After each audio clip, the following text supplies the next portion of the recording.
नमस्कार, आप देख रहे हैं विशेष। मिथिलांचल के सुप्रसिद्ध गंगा तट हम आपको लिए चलेंगे, जहां पर सिमरिया धाम में राजकीय कल्पवास मेले की दिव्यता अपने चरम पर है।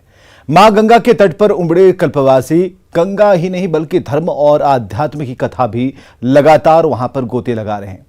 9 अक्टूबर से 18 नवंबर तक यानी कि पूरे कार्तिक मास में चलने वाले कल्पवास मेले में बिहारी नहीं बल्कि कई राज्यों और नेपाल के श्रद्धालु 1 महीने तक गंगा तट पर पर्णकुटी बनाकर रहते हैं। क्या है कल्पवास और क्यों है ये खास? विशेष में आज इन्हीं सवालों का जवाब ढूंढते हैं।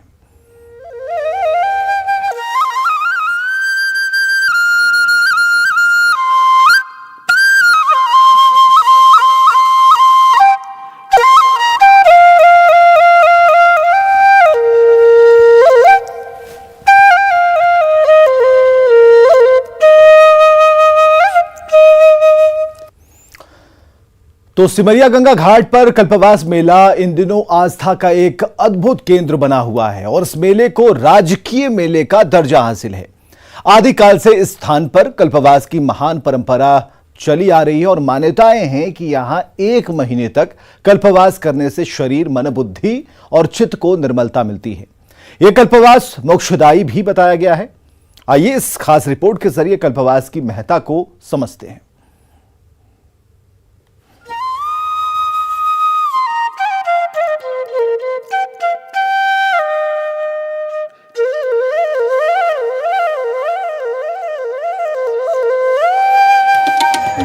मोक्षदायी मां गंगा के किनारे 1 महीने तक आध्यात्मिक वातावरण में रहकर कायाकल्प का सुख लेने वालों ने गंगा के किनारे बने अस्थायी आवासों में डेरा डाल लिया है।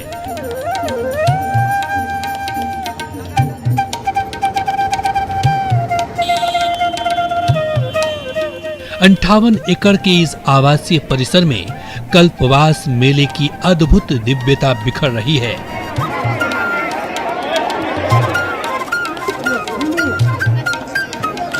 शरद पूर्णिमा के दिन से ही सदियों से चलते आ रहे कल्पवास की परंपरा के तहत बड़ी संख्या में बिहार, मध्य प्रदेश, उड़ीसा और बंगाल ही नहीं बल्कि नेपाल के भी श्रद्धालु पवित्र गंगा के किनारे आध्यात्मिक वातावरण में रहकर कायाकल्प का आत्मीय सुख ले रहे हैं। कहीं तुलसी पूजन हो रहा है तो कहीं रामचरितमानस और भागवत की कथा चल रही है, कहीं कथा का वाचन संत कर रहे हैं तो कहीं स्वाध्याय हो रहा है।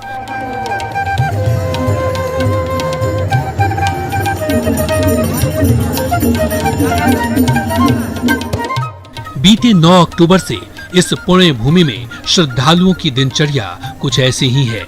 सांसारिक सुख सुविधा का त्याग, इंद्रियों के प्रबल दबाव पर नियंत्रण, आत्मा में बैठे परमात्मा से जमीन पर सोना,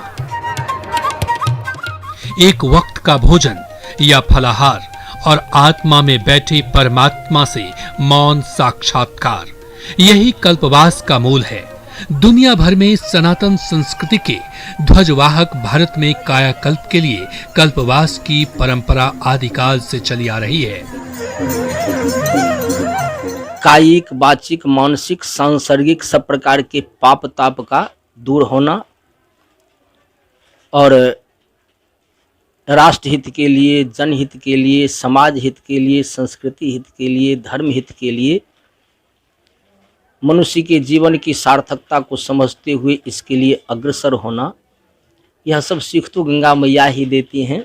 यह पावन भूमि और इस प्रकार के कल्पवास का जो प्रारूप चलता है यह अनादिकाल से चला आ रहा है और भारत एक धर्म प्रधान देश है। यहाँ जगह जगह इस प्रकार से अनादिकाल से आयोजन होते आ रहे हैं।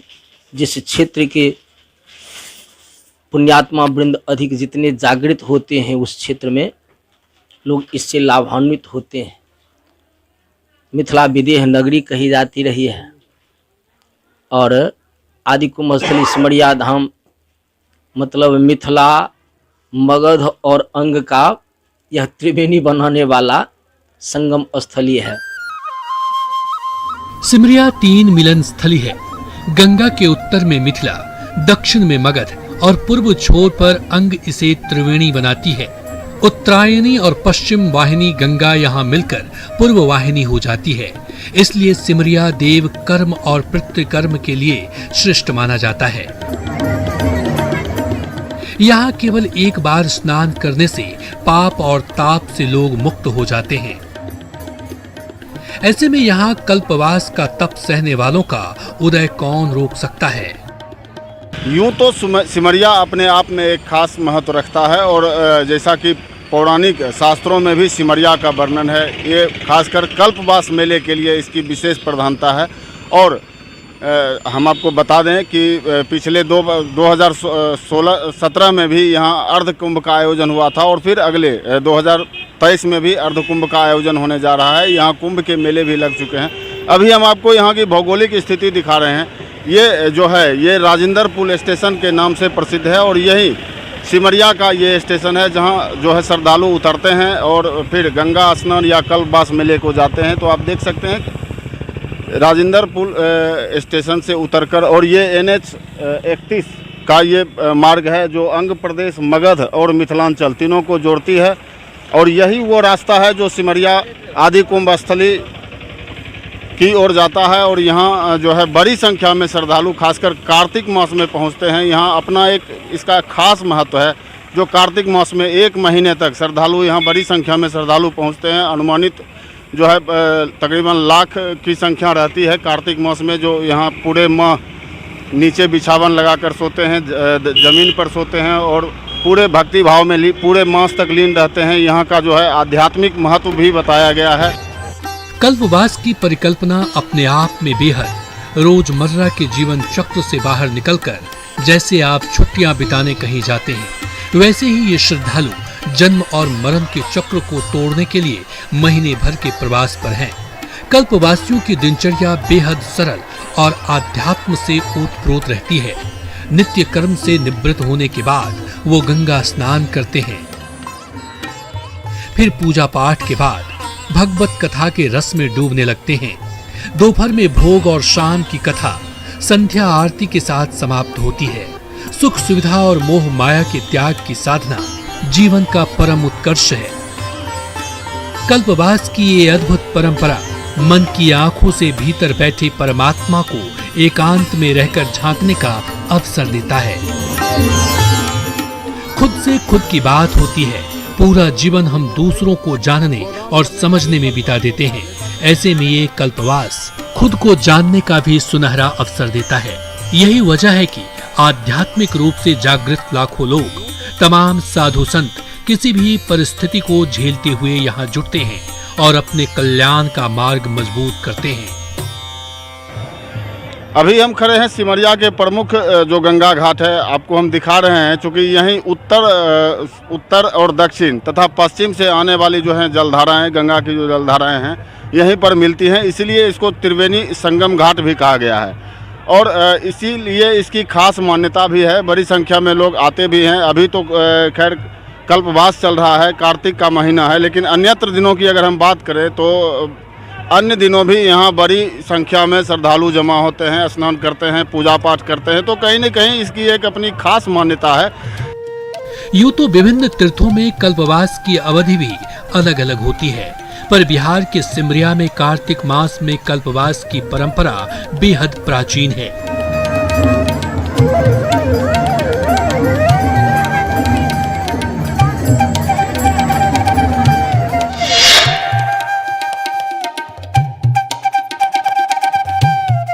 कहते हैं कि जब भगवान श्री राम माता सीता से विवाह कर मिथिला से अयोध्या जा रहे थे, तब इसी सिमरिया में गंगा घाट के किनारे रात में पूर्ण कुटी यानी पत्तों की छायादार कुटिया बनाकर रात्रि विश्राम किया था। तभी से यहाँ कल्पवास किया जाता है। देश के कई राज्यों से श्रद्धालु और मठ के महंत यहाँ कुटिया बनाकर रहते हैं। घर परिवार के सुख शांति और समृद्धि की कामना करते हैं। कार्तिक में कल्पवास का खास महत्व। स्कंद पुराण में एक बात का उल्लेख है कि कार्तिक के समान कोई मास नहीं, सतयुग के समान कोई युग नहीं, वेद के समान कोई शास्त्र नहीं और गंगा जी के समान कोई तीर्थ नहीं है।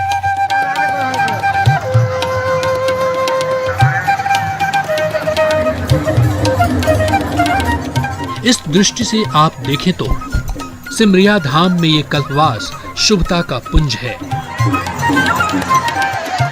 ये कल्पवास सर्वोत्तम नदी और सर्वोत्तम महीने का मिलन है, जिससे दोगुने शुभ फल की प्राप्ति होती है। कार्तिक का महीना स्वास्थ्य की दृष्टि से भी बहुत अहम है। इस महीने में आयुर्वेद के प्रणेता भगवान धन्वंतरी की जयंती आती है। ऋतु परिवर्तन के नजरिए से कार्तिक का महीना समशीतोष्ण होता है। भारतीय परंपरा में यह महीना सर्वोत्तम बताया गया है। अर्जुन को गीता का ज्ञान देते वक्त भगवान श्री कृष्ण ने खुद को महीनों में कार्तिक बताया था। आप गौर करें तो इसी पावन महीने में व्रत और त्योहारों की संख्या भी अधिक होती है। करवा चौथ से लेकर कार्तिक पूर्णिमा तक शायद ही कोई दिन हो जिस दिन का विशेष महत्व न हो। जब बारिश के बाद शरद ऋतु आती है और मौसम धीरे धीरे सर्द होने लगता है, तब ऋतु परिवर्तन के इस माहौल में खुद को निरोग और फिट रखने का वैज्ञानिक उद्देश्य भी कल्पवास के रूप में समाहित है।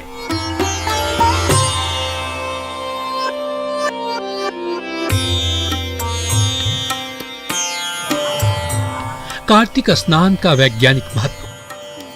कार्तिक मास में संगम स्नान का धार्मिक ही नहीं बल्कि वैज्ञानिक महत्व भी है।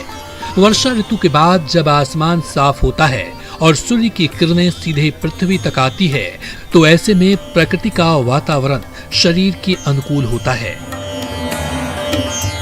सूर्योदय से पहले उठकर पवित्र नदी में स्नान करने से ताजी हवा शरीर में स्फूर्ति और दिव्य ऊर्जा का संचार करती है।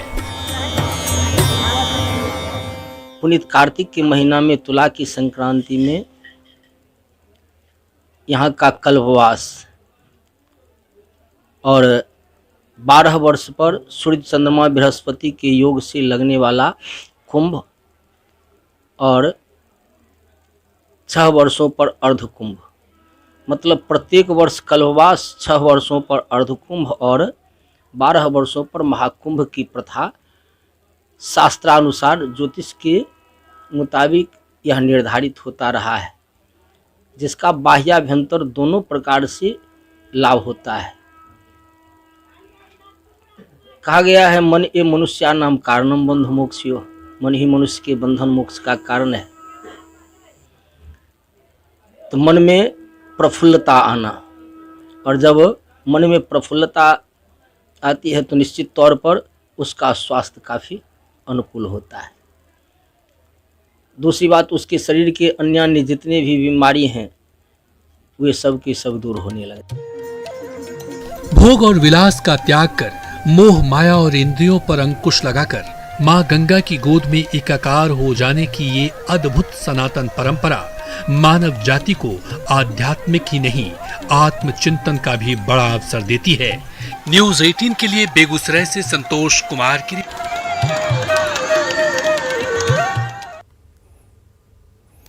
तो सनातन परंपरा में कल्पवास का प्रावधान कब से हुआ, ये सटीक तौर पर कह पाना किसी के लिए भी मुश्किल है, लेकिन हर साल कार्तिक में गंगा किनारे जुटे भक्तों की भीड़ बताती है कि सदियों पुरानी यह परंपरा अब भी यथावत है। और यही सिमरिया कल्पवास मेले की दिव्यता है। ये मेला, ये कल्पवास कार्तिक महीने के साथ ही मां गंगा की महत्ता को केंद्र में लाकर रख देता है।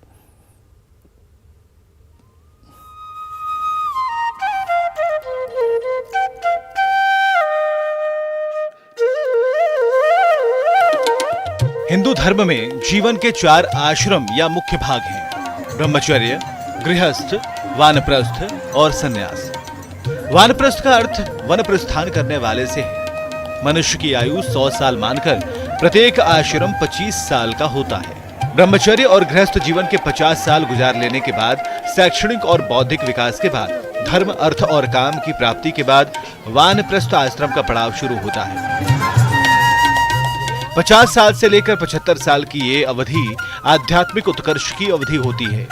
मोटे तौर पर कहें तो वानप्रस्थ का मतलब संसार की ओर पीठ और अध्यात्म की ओर मुख कर लेना है। इस कल्पवास मेले में आपको ज्यादातर उस उम्र के ही लोग दिखाई देंगे जिनका जीवन वानप्रस्थ आश्रम के दौर से गुजर रहा है। मां गंगा के किनारे जुटे ये वही लोग हैं जिन्होंने जीवन को संसार में लगाकर अपने प्रारब्ध और मेहनत से सांसारिक जरूरतों को जुटाया और उसका भोग किया। मोह माया और जिम्मेदारियों के बंधन में रहकर जीवन को जिया। चंद्रग्रहण का भी संयोग, लेकिन कार्तिक महीने का ये कल्पवास उन्हें आध्यात्मिक उत्कर्ष का मौका देता है। ये माजरा चलेगा और उन्हें खुद में झांकने का, परम सत्ता के सुमिरन का अवसर देता है।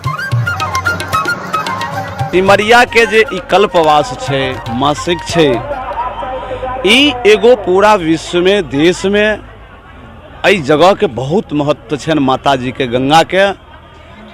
मिथिला में ई गंगा जी, सिमरिया, कल्पवास और बाबा बैद्यनाथ, एहि दूगो पर जे मिथिला के लोग के प्रेम छे, स्नेह छे, श्रद्धा छे, वो अपार छे, बहुत बेसी छे। किछो कहब तो कमे हेतै।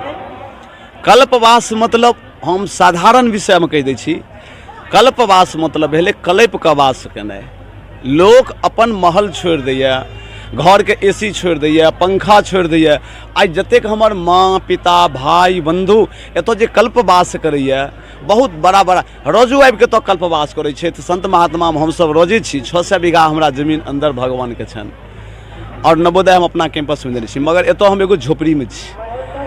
ई गंगा माँ के जेना माँ अपना गोद में बच्चा रहे छे, तेनाही मिथिला के लोग एहि गंगा जी के अपना माँ धारण कऽ के अपना गोद में कल्प के जे छै ना से वास करै छथिन, सारा एसी फेसी छोड़ के। और से आइ से नहीं, ई हमर पुराना ऐतिहासिक ई विषय है। और एखनो जे श्रद्धा छै, अहाँ हर खोपड़ी में जाके देखियो, केओ तो पक्का के मकान नहीं बनबै छै, केओ एसी नहीं लगबै छै, केओ पंखा नहीं लगबै छै। हम सब ये एगो चादर पहिर के, धोती पहिर के जे छै से तो वास करै छी और नीचा में बैसै छी, उठै छी, बॉल लगबै छी। एतुका प्रसिद्धता जे एहि बॉल के छै, वो सोना के नहीं छै, वो हीरा के नहीं छै।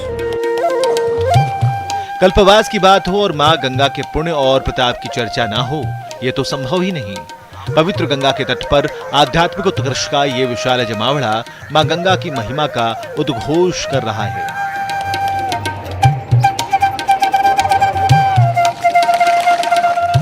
गंगा और उसके लोगों के बीच एक कालातीत संबंध सदियों से चला आ रहा है।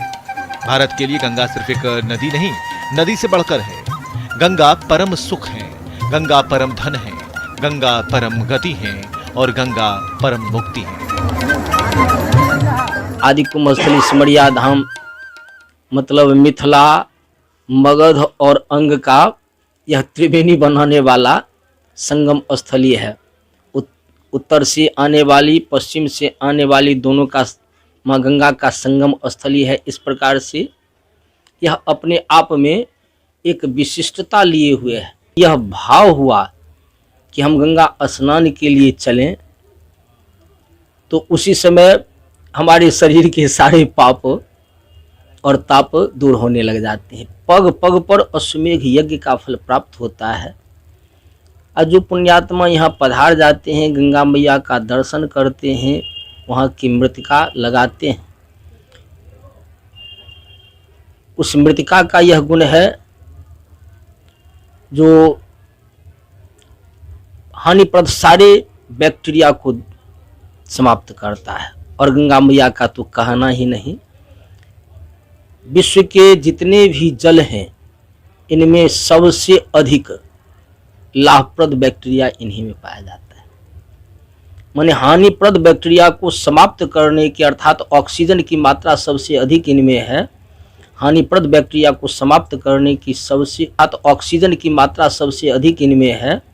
हानिप्रद बैक्टीरिया को समाप्त करने की सबसे अधिक क्षमता इनमें पाई गई। विदेशी आए, इनके महत्ता को समझते हुए यहाँ से गंगाजल अपने देश ले गए। अंग्रेजों के शासन काल में वे सब भी यहाँ से गंगाजल भर भर करके ले जाते थे। देश का जनमानस गंगा को नदी नहीं, धर्म का ही द्रवीभूत स्वरूप मानता है। गंगा नदी का अमृत तुल्य जल प्रकृति से परे निर्गुण ब्रह्म ही है। गंगा भगवान विष्णु के चरण कमल का कमल नाल है। भगवान शिव के ललाट की मालती माला है। मोक्ष लक्ष्मी की विलक्षण विजय पताका है। पाप और ताप को नष्ट करने वाली जानवी है। भारत के लिए गंगा भगवती है। विखंडित आराध्य की निरंतर और निर्बाध बहने वाली धारा, हिम, चंद्रमा और मोती की तरह सफेद गंगा की लहरें समुद्र के साथ विहार करती हैं। रोग, शोक, ताप, पाप और कुमति को हरने वाली मां गंगा वात्सल्य की सार इस वसुधा की हार हैं। वेद और शास्त्र भी गंगा जल के महात्म्य का उद्घोष करते हैं। ऋग्वेद में गंगा को नदी स्वरूपा देवी कहकर उनकी स्तुति की गई है। अर्थवेद में गंगा से औषधियां देने की उपासना की गई है।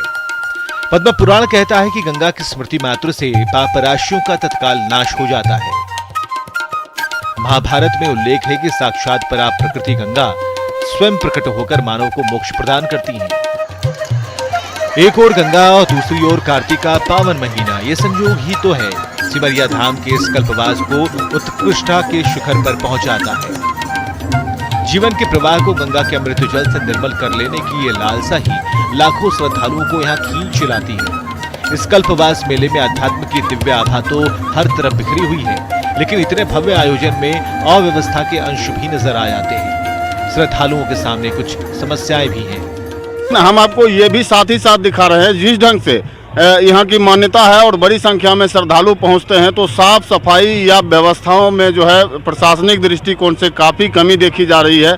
साधु संतों के द्वारा भी लगातार ऐसे सवाल उठाए जाते रहे हैं, क्योंकि जो घाट है वहाँ पर फिसलन भी बहुत ज़्यादा है। लोग आए दिन हादसों के शिकार भी होते रहते हैं। जिला प्रशासन के संज्ञान में भी ये बात है। जिला प्रशासन को जो है लोगों के द्वारा गुहार भी लगाई गई है, साधु संतों के द्वारा अपील भी की गई है, लेकिन जो समुचित विकास होना चाहिए वो सिमरिया का नहीं हो पाया है। जबकि वर्ष 2030 में यहाँ पर अर्ध कुंभ का भी आयोजन होना है, तो ये कहा जा सकता है अभी से ही प्रशासन को जो है एक सतर्कता बरतनी चाहिए, क्योंकि अर्ध कुंभ में जो कुंभ का स्नान होता है उसमें लाखों की संख्या में श्रद्धालु यहाँ जुटते हैं। तो वर्ष 2023 में जो होना है, तो कहीं न कहीं इसके लिए तैयारी अभी से शुरू करनी पड़ेगी, जिससे कि कुंभ का जो आयोजन होगा वो अच्छे ढंग से हो सके और लोग सुरक्षित स्नान कर सकें। क्या मांग होना चाहिए, घाट बनना चाहिए। जो अभी यात्री आते हैं वो फंस जाते हैं, लसक जाते हैं। घाट बनाना बहुत ज़रूरी है। धर्मशाला बनना चाहिए, मूल रूप से घाट और धर्मशाला बनना चाहिए, लेटरिन बनना चाहिए, रख रखाव। ये पानी जब आ जाते हैं सब खलसा में, उसका ऊंचाई वाला करना चाहिए। को भक्त रूप में माना जा रहा है कि रहने के लिए धर्मशाला का कम से कम होना चाहिए। सिमरिया धाम के कल्पवास की प्रसिद्धि पूरे एशिया में है। ऐसे में यहाँ के समुचित विकास का पूरा खाका बनाकर जिला प्रशासन और सरकार को ये सुनिश्चित करना चाहिए, यहाँ आने वाले कल्पवासियों को कोई ऐसी दुविधा या परेशानी ना हो जिनसे उनकी साधना और आध्यात्मिक ऊर्जा हतोत्साहित हो जाए। न्यूज़ 18 के लिए बेगूसराय से संतोष कुमार की रिपोर्ट।